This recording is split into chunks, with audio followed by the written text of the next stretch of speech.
Okay. Hello, Maggie Beer. Welcome to Bring It Home. Thank you so much for finding the time to talk to us in your incredibly busy schedule. I'm thrilled, Karen. I just wanted to ask you, in what way has music nourished you, nourished your life? Well, I I was brought up in a household where food and music was so part of every day. My father, very musical family. Everywhere we went, they would ask my dad to sing. All of the boys sang. My aunt was a jazz singer, and it was just music always. And the ABC was never anything commercial. That was the truth.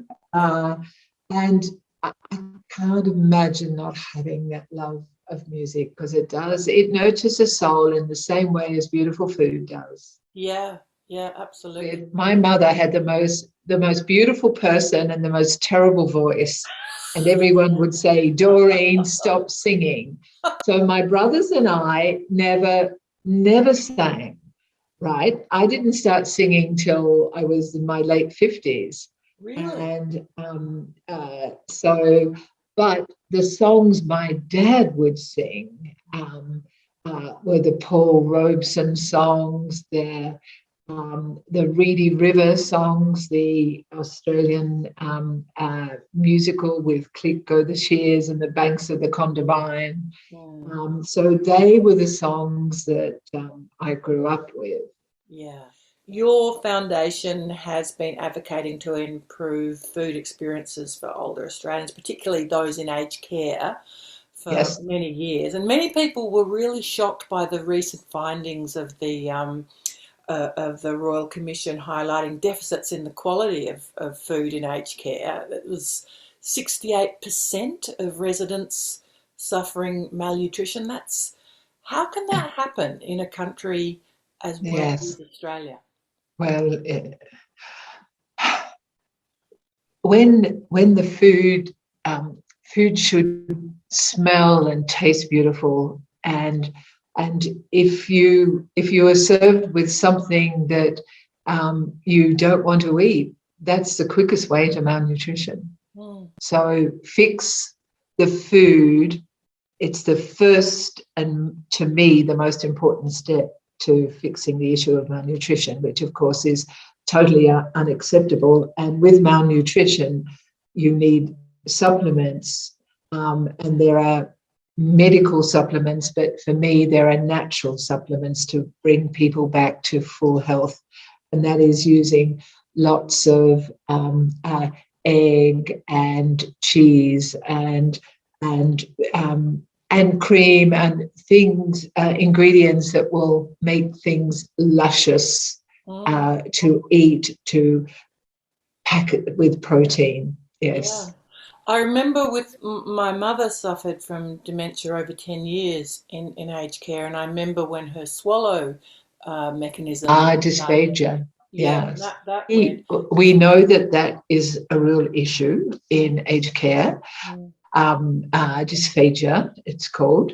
And um, there is um, there is a way to do beautifully textured modified food, and that's one of our online modules, is all about the specialization of texture modified.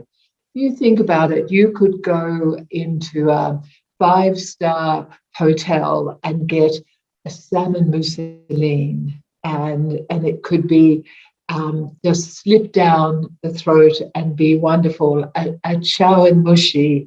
mm. There are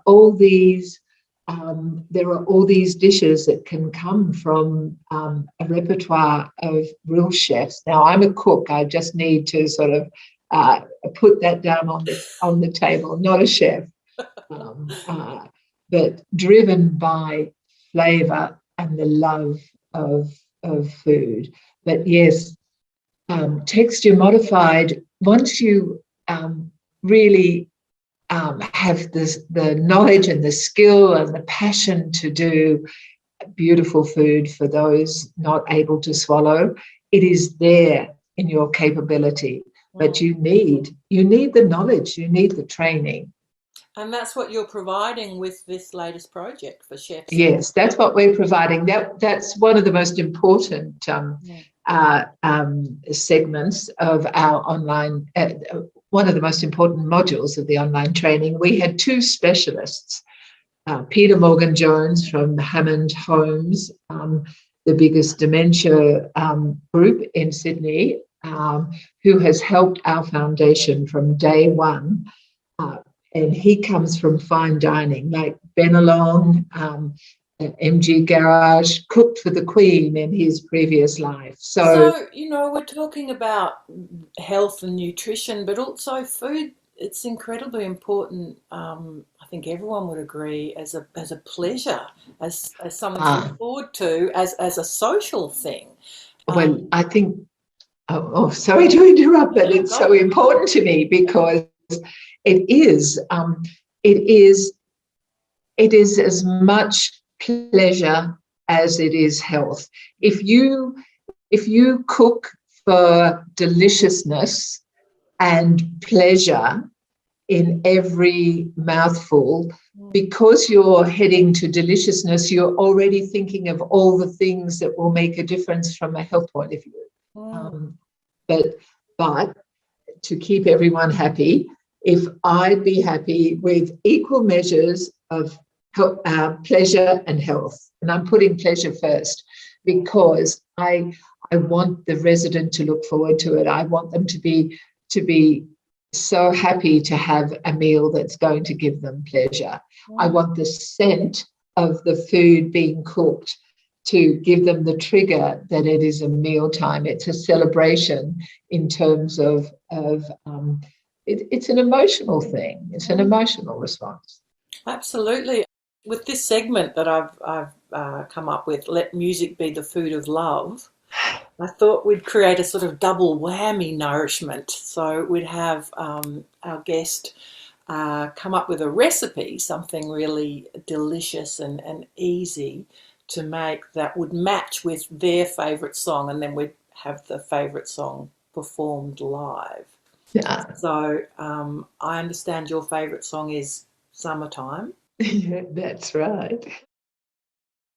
I cannot wait to see the recipe that you've come up with to match with the song. Well, I need to talk you through it because it's so simple, and even though it's autumn, but because my favorite song is Summertime, it has to be around tomatoes, right? So I have. I'm not sure if you can see them. No, never mind. I have these beautiful tomatoes that I will cut in half and drizzle with extra virgin olive oil from my own olive grove. And with a little bit of salt, I will put that aside and let it marinate so it becomes intensified. I have beautiful sourdough bread. I make a bruschetta out of the sourdough bread. So a big piece of a big slice, I put it on a griller, and I get those burn marks that I love so much on a grill. Then I rub with a cut piece of garlic while it's hot. Then I put the olive oil on.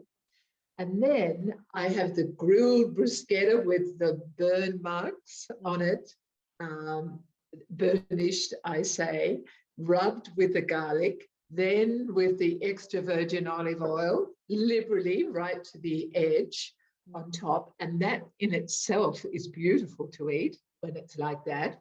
But I use a fresh curd. Now, this is a vache curd from Barossa Cheese Company, but any fresh curd, and be really generous over the bruschetta, about 80 grams of it, so it's a real meal. And then these cut tomatoes, that have given off a juice of their own from the extra virgin olive oil and the salt, that it's been sitting there for about 10 minutes, and just squeeze them, put them on top, and that with a bit of rocket from the garden, and it is a beautiful lunch. And it's redolent of summer. That sounds absolutely divine.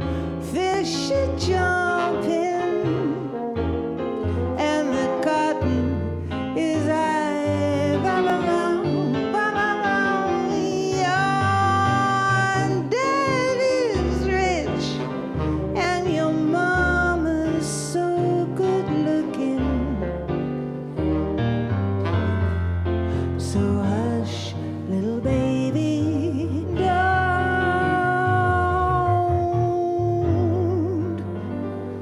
you cry.